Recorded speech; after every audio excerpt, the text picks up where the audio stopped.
So I'm going to count you down. Let's be serious. Okay, all right. I'm going to make sure he's on his best behavior. Yes, ma'am. I'll just go on and be a peanut. Okay. David, you stop it. All right, count you down in 3, 2, 1. Hello, Huntsville. Hello, hello, hello, Huntsville.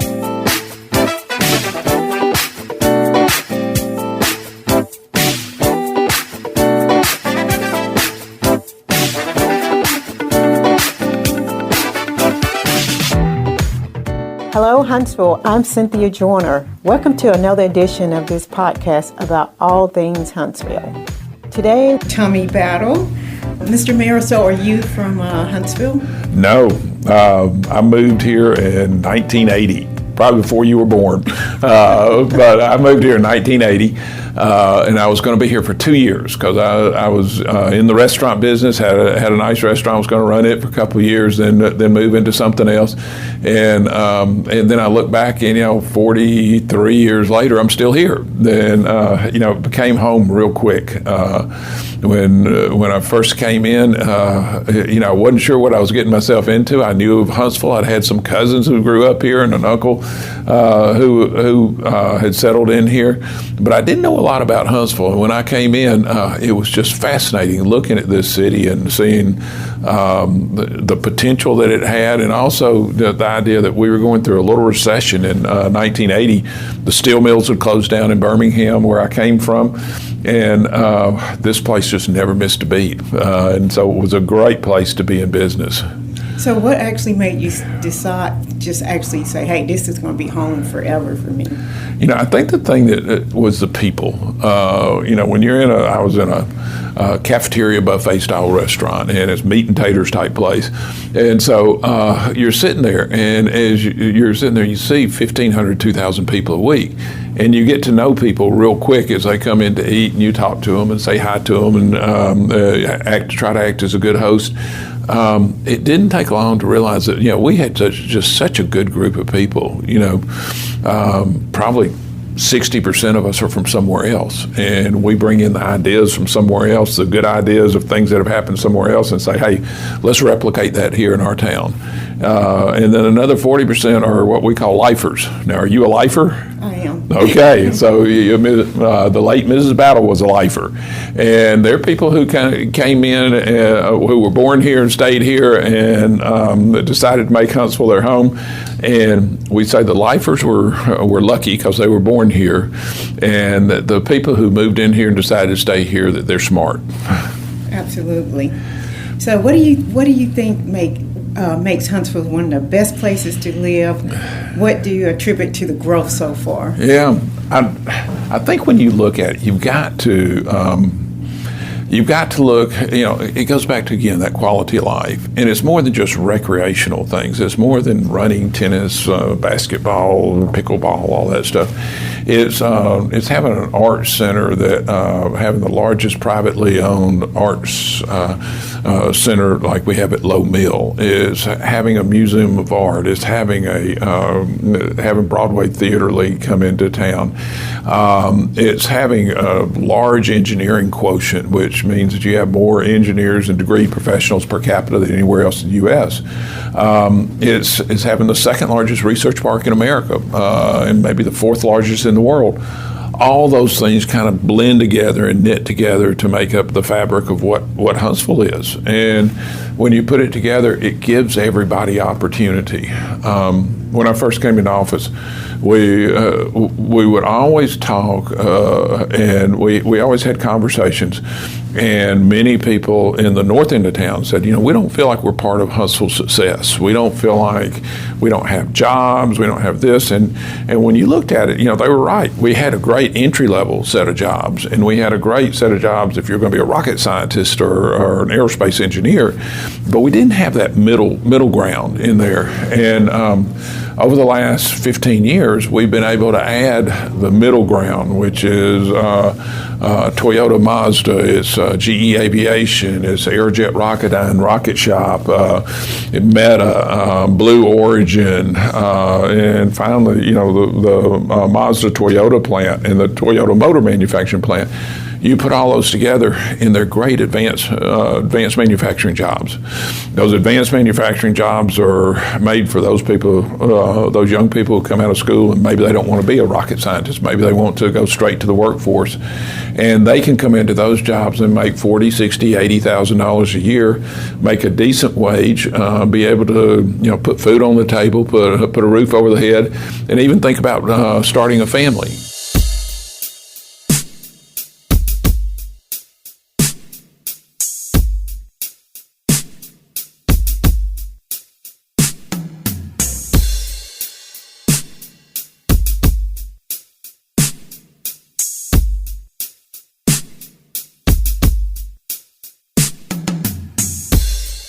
Codie Gopher. What neighborhood did you grow up in?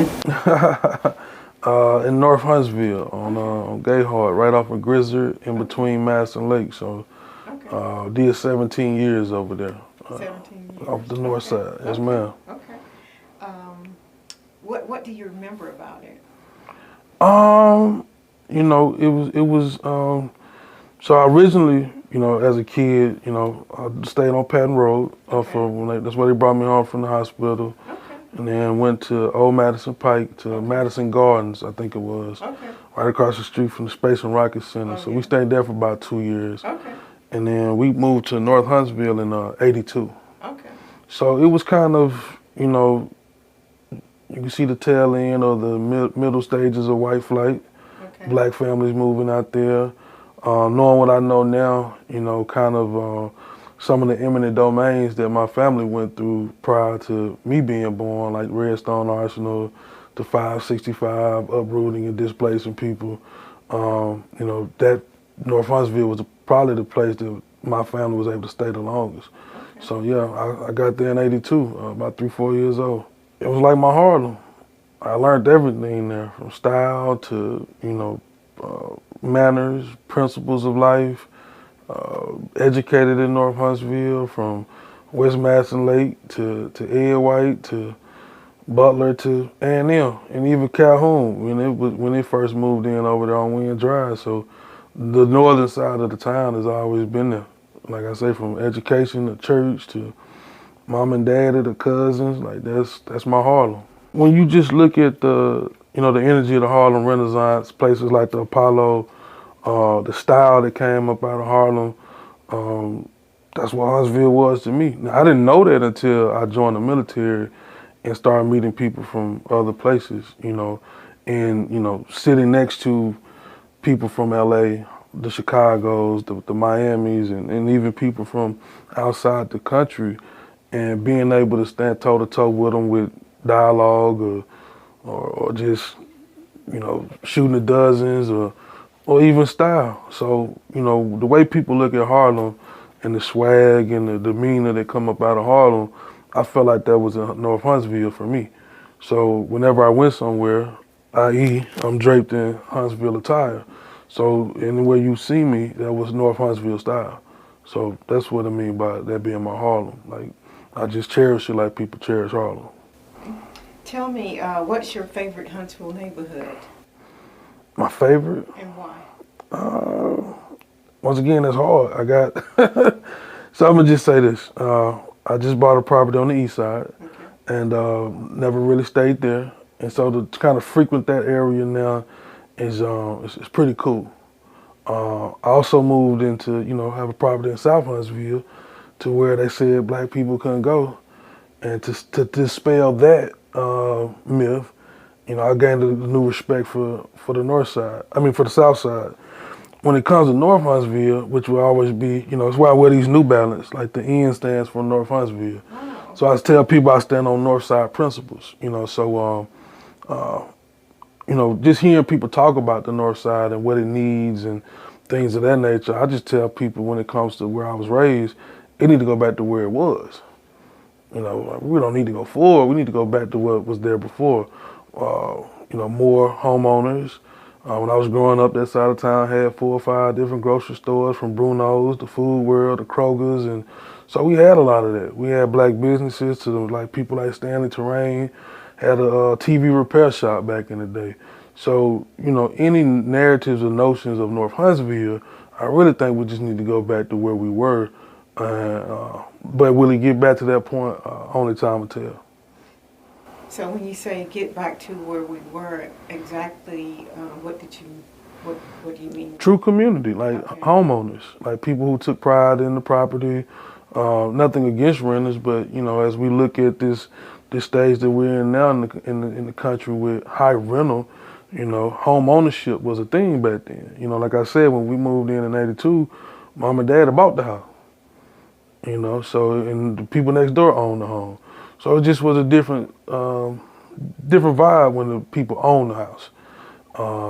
And when you look at across the city right now, those who own homes live a little bit different. Not saying that they're better people, but just on paper, and they have opportunities to do different things as a homeowner. Like I said, the grocery store situation. They say, hey, we need grocery stores over here. Well, we had grocery stores over there. And that's that Plaza on Blue Springs. I remember that when Dixie opened.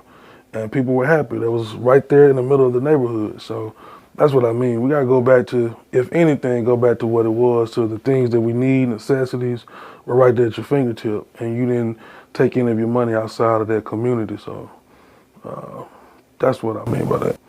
My good friend, William Hampton, you may recognize him from Huntsville Revisited. I call him Mr. Huntsville because he has more knowledge of my favorite city than anyone else that I know. That's humbling. Thank you. William, as a resident, what makes Huntsville so special to you? First of all, it's my birthplace. Okay. That's it just brings back fond memories of my great-grandparents and grandparents who held Huntsville dear.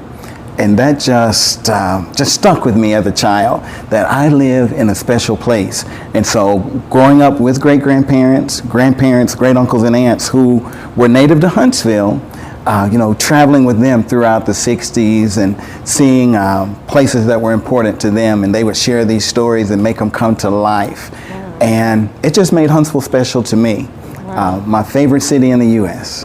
What neighborhood did you grow up in? Well, we have to put an S on the end of that. What neighborhoods? But one neighborhood was always central, okay, and that was 10th Calvary Hill. And I have to make sure folks understand that it's 10th Calvary Hill. Okay. So that was always a place that we would reboot. So during my time living at home, we moved 11 times. So everywhere from Love Subdivision to Edmonton Heights, okay, to Northwood Projects. Okay. Let me put an S on it. It's Northwoods. Okay. Mason Court, Orchard Drive, Colonial Hills, did I say Terry Heights? Those are, and also South Huntsville. Oh. When I was a small child, we lived on Weatherly Road. And then during my teen years, we lived between cotton fields at Lily Flag and Bird Springs, so near the Lily Flag neighborhood, all over Huntsville. Wow, wow. But every time we would get evicted, we would have to reboot at my grandparents' home in 10th Calvary Hill. So probably more than any other area, that would have been the place I spent the most time. My favorite, my grandmother, the street that's called Calvary Street was supposed to be Lucille Street. Lucille is my grandmother, and forgive me, I get emotional when I mention my grandmother sometimes, but that street, because the history of the 10th Cavalry Buffalo Soldiers that was instilled in us during segregation. So the schools taught us our history. So I felt special at 10th Calvary Hill, at Calvary Hill Elementary School. When we integrated, initially many of the teachers, they kind of let you know that they really didn't appreciate you being there. Okay. But at Calvary Hill, because of the neighborhood, it was such a village. There was Mr. Beemore and Miss Queen and Maddie Bell and Miss Fanny who looked after us. And even the drunks, the winos down the street, they looked out for us. So it was just such a sense of community. We had Ernie's store down on the corner, the blind man's store. These were folks in the neighborhood that looked out for you. And we just really appreciate that experience. I wouldn't change it for anything. Sound like you grew up in that village concept. I did. Tell me some other special things about that community. Did you guys have like Cool Pops, those little What were those Yeah, Dixie riddle cups or and the Dixie cups? And you freeze it and turn it upside down. Did It you had a lot of have sugar in it. those? Oh yeah, Miss Queen was the cool pop lady. Okay. And so we had the peddler, and then there was a guy who lived just north of my grandparents' home. Okay. So Calvary Street dead end, and there was this huge field, and now Memorial Funeral Home, NIMS Memorial Funeral Home is in that field. But that used to be level all the way to Carmichael. And right on the other side of Carmichael was this home, and us little kids convinced ourselves that old MacDonald lived there. So we would go up to the fence and stay across the street, and there were these, they're called hedge apples, but we used to call them horse apples. And we would try to feed them to horses, and horses would never eat them. They're these big green lumpy things that had some white milky substance inside. Okay. But we would go up to the fence and we would stare. This man had a barn and then the home right there, and we would convince ourselves that there was a gorilla in the barn. And there was a little window, and so we'd stand there and stare, and then someone would say, "I see the gorilla," and we'd take off running. He had peacocks, chickens, cows, but he was also uncle to a local wrestler named Lynn Rossi, who was a big-time Friday night wrestler and Saturday wrestler. And they would rehearse in that barn for the Friday night matches. So we would get a chance to go over and watch these rehearsals, knowing who was going to win on Friday night. And I had a great uncle who believed in wrestling, fake wrestling, my wife calls it. And so we'd say, "Now, Uncle, you know that stuff is fake," and he'd be ready to fight you. But that's one of the fond memories. The street was gravel, so we'd be out there racing all day long, foot races down that street. One of my cousins went on to become an all-star high school football player at Johnson, Clarence Johnson, and went on to UNA, led the nation in rushing Division II, got his early training there on 10th Cavalry Hill. Wow. Yeah, so those were just some of the colorful characters. Mr. Steve Fletcher, called him Steve-O. There was some of the best barbecue in this town was made right there on 10th Cavalry Hill. Moody Brooks, who was the chaplain to the city council, he lived on 10th Cavalry Hill. Just lots of history in that area. Yeah, it sounds like a lot of a village of great people. Of course, some of my ancestors lived in that neighborhood. I'm not sure if you're familiar with the Ward family. Yes, Yeah. down on the corner there. Lincoln Ward. Yeah. He's my Right. great uncle. Yeah. So I know a little bit about that. That 10th Cavalry Hill, yeah. So tell me this: what neighborhood do you live in now, and what do you like about it? I live in Harvest. I like the taxes, but we live in Harvest. We moved out there in 2003. Okay. But Huntsville has my heart. What I like about it, it's quiet, not a lot of traffic when I want to go to the corner store. You didn't ask me what I hate about it, but I sure hate the drive into Huntsville when I get behind a tractor during harvest time, during some guy's driving and he's got nowhere to go and all day to get there. So that bothers me. But I'm not a speed demon, so I don't tailgate and all of that. But I really like the quietness out there. At nighttime, the sky is just lit up with stars, and I don't see that as much in the city now as we've grown. Right. Speaking of growth, what do you think about all this growth? I like it. You like it? Again, growing up in Huntsville, in the 60s and in the 70s, especially when the Von Braun was first built, I thought, oh wow, man, we made the big time now. Huntsville's got a civic center. Oh, yeah. But I like the growth because through the years, folks would put Huntsville down, and they'd always compare us to New York and Atlanta and Chicago and these cities that had more people than our entire state. So I like the growth. I like the opportunities, the entertainment opportunities that the city presents now, and we're getting more dining opportunity options. So folks who would complain and say, there's not enough to do, we're getting things to do now. And those who want to gripe that there's nothing going on in Huntsville, they just want to gripe for the sake of griping. Oh, yeah. So if you had the option to move to another neighborhood and leave Harvest with all the new communities in the area now, which neighborhood would you prefer to move to? I would move somewhere close to the 10th Cavalry Hill neighborhood. Okay. So That would have to be somewhere near Terry Heights. Okay. Okay. In that area. I would like to be somewhere close to that, in that district. And it's developing. Magnolia, the Magnolia Historic District over there, that's being, redeveloped. So somewhere like that. Okay. And would you say that's your favorite part of the city of Huntsville? Yes. Okay. Because it's centrally located.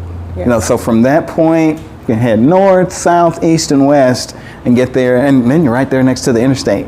So I don't have to drive 20 minutes on a country road from Harvest to even head out of town. Right. I didn't even think about that. So yeah, I can just hit the highway and jet. Right. Hello Huntsville is hosted by Cynthia Joyner. Cynthia Joyner and Jeff Morlock are the executive producers. This podcast is produced and directed by Keith Matthews and David Person. Jake Martin and Hans Guger provided remote and in-studio audio engineering and other technical support. Chad Bell is the production administrator. The podcast theme was written and produced by Kyle Wimbish and David Person. Spread the word about Hello Huntsville, the first podcast that makes Huntsville, Alabama, the star.